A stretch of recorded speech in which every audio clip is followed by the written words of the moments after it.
Madame la Présidente, vous allez permettre qu'en 2 ou 3 mots, je puisse répondre à la confusion que le représentant du Rwanda vient de jeter dans l'esprit des membres du Conseil qui étaient pourtant bien éclairés tout à l'heure, parce que le représentant du Rwanda a amené dans le débat des éléments non vérifiés qui peuvent s'apparenter pratiquement au mensonge.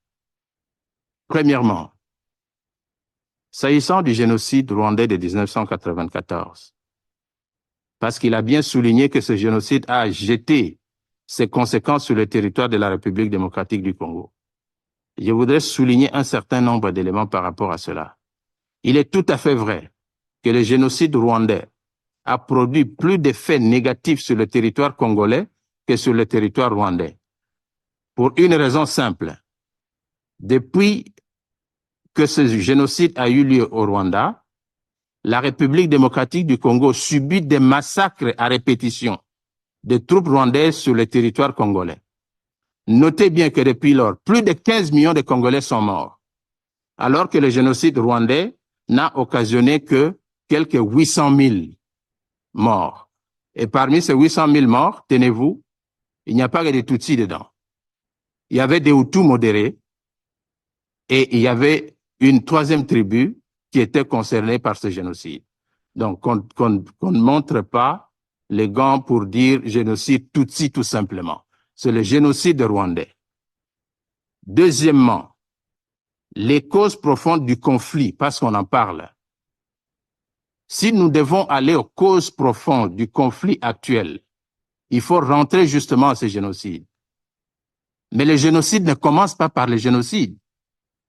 Le génocide a commencé par un assassinat. L'assassinat du président rwandais Hutu de l'époque qui s'appelait Habyarimana. C'est là qu'a commencé le génocide. Et qui a été à la barre de cet assassinat?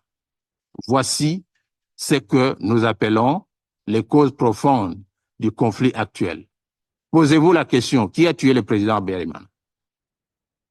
C'était au Rwanda, entre les Rwandais, et non pas en République démocratique du Congo.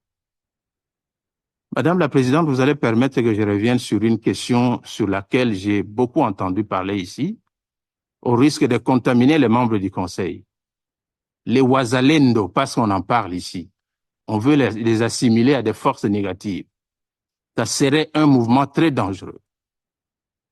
Les Wazalendo sont des patriotes congolais, des jeunes patriotes congolais, qui ont souffert des affres de la guerre, dont les parents ont été violés, pour beaucoup, par les troupes rwandaises sur le territoire congolais, dont les parents ont été assassinés à leur présence. C'est des jeunes gens qui ont souffert des affres de la guerre, qui aujourd'hui n'ont pour seul moyen de survie que de protéger le territoire de leur pays.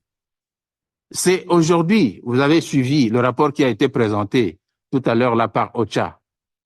Combien d'enfants sont jetés dans la rue dans les territoires du Nyiragongo, de Rutshuru et de Masisi? On est en train de préparer les Wazalendo de demain. Ces enfants deviendront des Wazalendo de demain. Mais il ne faudra pas les appeler des forces négatives. Ça serait malhonnête de considérer que des gens victimes d'une agression armée qui se défendent soient considérés comme un groupe armé. Ils ne sont pas un groupe armé. Enfin, et pour terminer, la contribution au maintien de la paix. Nous avons toujours contribué au maintien de la paix en respectant nos accords, en respectant tout ce que nous signons. Mais le Rwanda n'a jamais rien respecté. La preuve est que les troupes rwandaises se trouvent sur le territoire congolais pendant que nous parlons ici. Et le représentant des États-Unis a bien fait de demander au Rwanda de retirer ses troupes du territoire de la République démocratique du Congo. Ils ne le font pas, mais ils viennent brandir le génocide, le discours de haine. On ne les écoutera pas éternellement.